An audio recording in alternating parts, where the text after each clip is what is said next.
সংসদের মধ্যে একটা বিতর্কে জড়িয়ে পড়েছিলেন।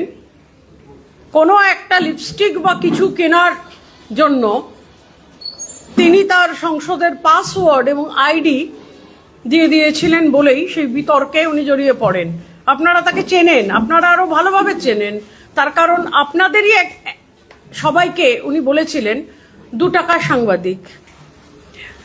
আম জনতার ঘর থেকে আপনারা এসছেন, সাধারণ মানুষের পরিবারের ছেলে মেয়ে, আপনারা অনেক কষ্ট করে অনেক দুর্গম জায়গায় গিয়ে আপনারা খবর সংগ্রহ করেন, কিন্তু এই তৃণমূলীরা যারা নিজেদের বাঙালি বলে গর্ব করে, তারা আপনাদের এই আম জনতার ঘর থেকে যারা বাঙালি ছেলে মেয়ে এত কষ্ট করে সংবাদ সংগ্রহ করেন, আপনাদের আঙ্গুল তুলে বলেছিল 2 টাকার সাংবাদিক।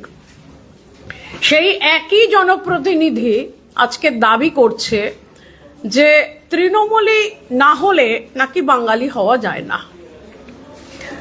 আপনারা বলুন যে কয়েক কোটি বাঙালির আত্মসম্মানে ঘা দিলেন কি না, এবং কয়েক হাজার বছর ধরে যে বাঙালির যে ঐতিহ্য, যে সংস্কৃতি, যে সাহিত্য, এটা তো কোনো দলের পৈতৃক সম্পত্তি হতে পারে না। হতে পারে কি কোনো দলের সম্পত্তি? কি এই বাঙালির এই সম্পদ, এই ঐতিহ্য, বাঙালির মূল্যবোধ, বাঙালির চেতনা।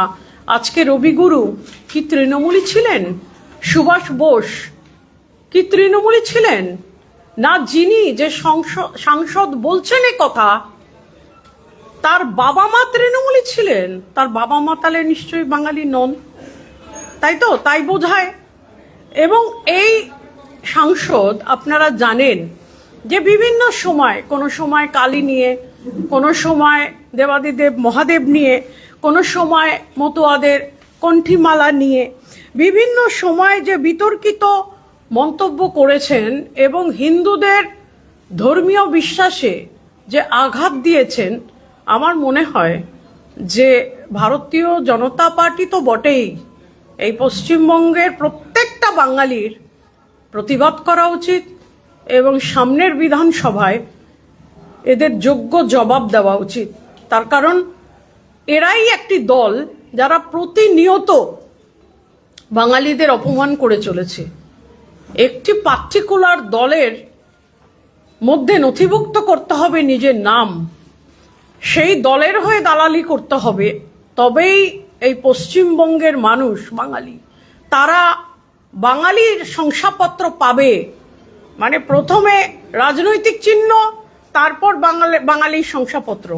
এটা এই জমানার এই যে পিরিয়ডটা যাচ্ছে 21st সেঞ্চুরির এই সময়, এই দলকে বা এই সাংসদকে বা এই দলের যিনি মাথায় বসে আছেন, এদের এই ধরনের জনবিরোধী, বাঙালি বিরোধী মন্তব্য ক্ষমা করবে না। আর আপনারা জানেন এদের কত বাঙালি প্রীতি আছে, এটা আপনারাও ভালো করে জানেন। আমি যদি মাননীয় যিনি সুপ্রিমো তার বক্তব্যে যাই, তিনি ধর্ণা মঞ্চ থেকে কয়েকদিন আগে বলছেন যে একটা কমিউনিটি 1 সেকেন্ডে 12টা বাজিয়ে দেবে আমরা না থাকলে। বলেছেন তো? এরা কারা? কোন কমিউনিটি? কারা 12টা বাজাবে? কার 12টা বাজাবে এবং কেন 12টা বাজাবে? আর আপনি তো পুলিশ মন্ত্রী, তাহলে আপনার সময়, অর্থাৎ আপনার টেনিওরে, যখন আপনি চিফ মিনিস্টার, আপনি পুলিশ মিনিস্টার, তখন কি করে এই কমিউনিটি গজিয়ে উঠলো, এই কমিউনিটি বেড়ে উঠলো, এই কমিউনিটির এত ক্ষমতা কোত্থেকে হলো? আপনি পুলিশ মন্ত্রী, আপনি আটকাননি কেন এই কমিউনিটিকে? আপনি কি আপনার ভোট ব্যাংককে উস্কে দিয়ে সাধারণ মানুষের নিরাপত্তা নিয়ে ছিনিমিনি খেলতে চাইছেন? না আপনি বিভাজনের রাজনীতি করছেন? মমতা বন্দ্যোপাধ্যায়, আপনাকে জিজ্ঞেস করি যে আপনার বর্তমানে যখন আপনি পুলিশ মিনিস্টার, তখন এই কমিউনিটিকে আপনি এত শক্তিশালী করেছেন যে আজকে আপনি সেই কমিউনিটির ভোট ব্যাংককে উস্কে দিয়ে পাবলিক মঞ্চে দাঁড়িয়ে আপনি বলছেন যে আমরা না থাকলে এই কমিউনিটি 1 সেকেন্ডে 12টা বাজিয়ে দেবে। আপনি কি মনে করছেন যে এই কমিউনিটির মানুষ পশ্চিমবঙ্গকে ঘিরে ধরবে আর পশ্চিমবঙ্গের মানুষ স্তব্ধ হয়ে বসে হাত জোর করে ভিক্ষা চাইবে, আপনি তাহলে পশ্চিমবঙ্গের মানুষকে চেনেনই না। এই পশ্চিমবঙ্গ হচ্ছে বিনয় বাদল দীনেশের সংগ্রামের পুণ্যভূমি, ক্ষুদিরাম বোসের সংগ্রামের পুণ্যভূমি, সুভাষচন্দ্র বোসের লড়াইয়ের ভূমি এই পশ্চিমবঙ্গ। এই পশ্চিমবঙ্গের মানুষ জবাব দিতে জানে এবং এরা জবাব দেবে। আপনি যেরকম 1 সেকেন্ডে 12টা বাজিয়ে দেবেন বলেছেন, পশ্চিমবঙ্গের মানুষ এই আঙ্গুলটা দিয়ে 1 সেকেন্ডে বোতাম টিপে আপনার এবং আপনার সরকারের 12টা বাজিয়ে দেবে এবং যোগ্য জবাব দেবে।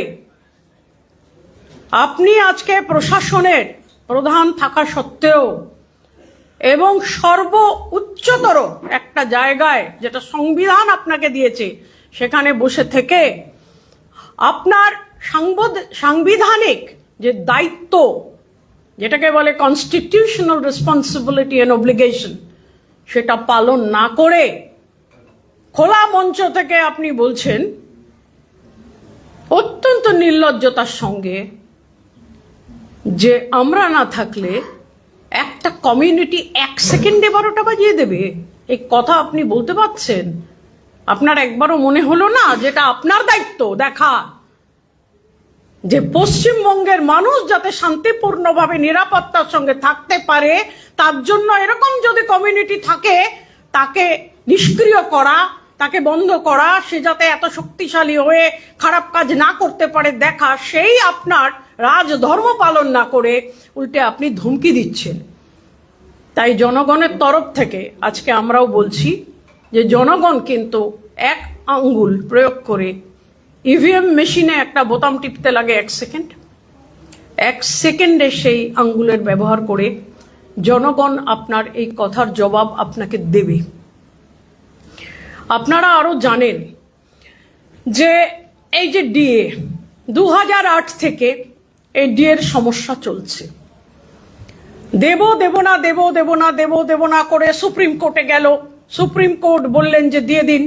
রিভিউ পিটিশন করে সরকারি কর্মচারীদের শুধুমাত্র প্রাপ্য আটকেছেন তা না, পুরো বাংলার ছেলে মেয়েদের আবেগ আটকে দিয়েছেন যে দেব না। আর আমরা বাঙালিরা, আমাদের তৃণমূলীরা কি চোখে দেখে জানেন? অনেকদিন আগে আমাদের তৃণমূলের মাথায় যিনি আছেন উনি বলেছিলেন, রাজা চলে বাজার কুত্তা ভকে হাজার। কারা কুত্তা? আমি জিজ্ঞেস করি, কারা কুত্তা? এখানে তো বাঙালিরাই থাকে পশ্চিমবঙ্গে, নাকি? তাহলে আজকে যারা বলছে যে বাংলার ছেলে মেয়ে, বাংলায় যারা কিছু চায়, যে আপনি তো শাসক দলে এসছেন, আপনাকে তো আমরা ভোট দিয়ে পাঠিয়েছি, তা আপনি যে প্রতিশ্রুতি দিয়েছিলেন সেটা ডিএই হোক আর ঘাটাল মাস্টার প্ল্যানই হোক আর জঙ্গলমহলের 900 স্কুল আর জঙ্গলমহলের আদিবাসীদের জন্য শিক্ষার ব্যবস্থা করা বা গোরাম স্থান করা, যা আপনি প্রতিশ্রুতি দিয়েছিলেন সেগুলো তো আপনি করেননি। তো আমরা একটু চাইছি। তোমরা চাইছো? বাহ, তাহলে রাজা চলে বাজার আর কুত্তা ভকে হাজার, মানে কুকুর বেড়াল হয়ে গেলে তোমরা। তো আজকে যারা এই বাঙালি সমাজের বাঙালিদের কুকুরের বেড়ালের জায়গায় নিয়ে গিয়ে দাঁড় করিয়ে দিয়েছে তাদের ভাষার মাধ্যমে, বাংলার মাতৃভাষাকে যথার্থ অপমান করে সকাল বিকাল গালিগালাজ চলছে, আজকে যারা বলছে যে একটা কমিউনিটি 1 সেকেন্ডে 12টা বাজিয়ে দিতে পারে, আজকে যারা বলছে যে তৃণমূলী না করলে বাঙালি হওয়া যায় না, কালকেই একটা কথা আমার কাছে এলো, বলেছে ছক্কা মেরে অক্কা করে দিতে হবে। অক্কা মানে কি? মানে মেরে ফেলতে হবে। বাঙালিদের যারা এই চোখে দেখে, যারা রাজীব কুমারের মতো মানুষ, যার ইতিহাস আপনারা জানেন, আমার বলার দরকার নেই, এবং আরেকজন, দুজনেই নন বেঙ্গলি, বাংলার রাজ্যসভা থেকে পাঠিয়ে 2জন বাঙালি নেতার অধিকার কেড়ে নেয়, যারা সকাল বিকাল বাঙালিদের বিরুদ্ধে কার্যকলাপ করছে। বাঙালি শিক্ষক হাজারের পর হাজার, 26,000 বলবো না, তার অনেক হাজার আগে এসছে, আগে গেছে, রাস্তায় বসে কাঁদছে। বাঙালি মেয়ে গণধর্ষিতা হয়ে গেছে, মারা গেছে। বাঙালি মহিলা ডাক্তার ধর্ষিতা হয়ে মারা গেছে। যারা বলে কোনো সময় সাজানো ঘটনা, কোনো সময় বলে ছোট্ট ঘটনা, কোনো সময় বলে বাড়ি থেকে বেরোয় কেন, কোনো সময় বলে প্রেমের ঘটনা, তাদের কি তখন চেতনা ছিল না যে যে সমস্ত মহিলারা আক্রান্ত হচ্ছেন, মারা যাচ্ছেন, ধর্ষিতা হচ্ছেন, তারাও বাংলার মেয়ে, বাঙালি? কারোর বাড়িতে মুখ্যমন্ত্রী গেছেন? কারোর বাবা মায়ের সঙ্গে দেখা করেছেন ঘটনার তাৎক্ষণিক পরে? ঠিকমতো তদন্ত করিয়েছেন? ঠিকমতো কনভিকশন করিয়েছেন? কনভিকশন করে তার পুলিশ যে কনভিকশন ঠিকমতো করলো, জনগণ যে জনগণ তাকে ভোট দিয়ে ক্ষমতায় এনেছে, তাদের সামনে এসে বলেছেন? কোন অহংকারে, কোন গর্বে আজকে বুক বাজিয়ে বলছেন যে আমরা না থাকলে বাঙালিরা ভালো থাকে না, আমরা বাঙালিদের নাকি ভালো রেখেছি, আমরা ভালো আছি, 2 টাকা কিলো চাল পাই, সবুজ সাইকেল পাচ্ছি, 1,500 টাকা হাত খরচা দিচ্ছি। আমরা তো ভিখারি বানিয়ে দিয়েছে, বাংলাকে তো ভিখারি বানিয়ে দিয়েছে। সেই বাংলা, যে বাংলা আত্মসম্মান নিয়ে মাথা উঁচু করে স্বাধীনতার পূর্ব সময় দেশকে পথ দেখিয়েছিল। লোকে বলতো what Bengal things today, India things tomorrow. সেই বাংলা, যে বাংলাকে নিয়ে সারা ভারতবর্ষ গর্ব করত, যেটা স্বামী বিবেকানন্দর বাংলা, রবি ঠাকুরের বাংলা, শরৎচন্দ্রের বাংলা, বঙ্কিমচন্দ্রের বাংলা, রামকৃষ্ণ পরমহংসদেবের বাংলা, মা শারদার বাংলা। সেই বাংলা, যে বাংলায় অনেক, আপনারা জানেন, রিফর্ম থেকে শুরু করে অনেক কিছু হয়েছে। রাজা রামমোহন রায়, ঈশ্বরচন্দ্র বিদ্যাসাগর অনেক সমাজ সুধারকের কাজ করেছেন। বড় বড় মানুষ এই বাংলায় জন্মেছে। সেই বাংলা আজকে কার বাংলা? পার্থ চ্যাটার্জির বাংলা, কেষ্টমণ্ডলের বাংলা, জ্যোতিপ্রিয় মল্লিকের বাংলা। আমি এরকম অনেক নাম করতে পারি, নাম শেষ হবে না। আমি সন্দেশকালের দিকে তাকালে কিছু নাম বেরোবে, আমি উত্তর 24 পরগনার দিকে তাকালে কিছু নাম বেরোবে।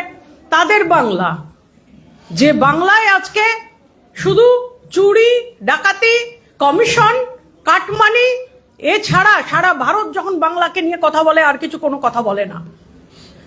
বাংলা অন্ধকারের জায়গায় নেমে এসছে। আজকে এই হচ্ছে বাঙালির হাল, যে বাঙালির ঘরে ঘরে মা বোনেরা অপেক্ষা করে থাকেন যে কখন 1,500 টাকা ঢুকবে। তার কারণ মেয়েরা তো চাকরি পাচ্ছেন না পড়াশোনা করে। এখান থেকে 2,68,00,000 ছেলে মেয়ে বাইরে চলে গেছে, কেন্দ্র শ্রম দপ্তর বলছেন।